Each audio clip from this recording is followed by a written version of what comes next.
Hindi na? Okay lang. Kaya mo yan.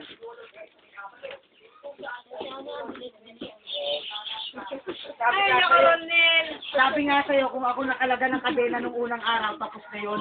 Hindi man lang nag-text. Ha? Lobot ako? Wow! Sa pinuntahan mo, walang charger?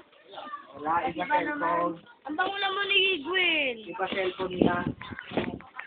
Kasi ba naman? Yeah. Kaya ka naman. Iba naman, ayaw kalaga ng kadena sa paa. Kung ako pinalaga ng kadena sa paa, ako na. Kadena mo, ano yun, no? Tama. Abang na. Oo. Bigyan hilig mo, no? Kadena ko, kala mo yung wanted. 2 posas dito, meron pa sa kamay. Kaya nga, tatlo nga yung bola eh. Tatlo. Para hindi na tayo makalaki.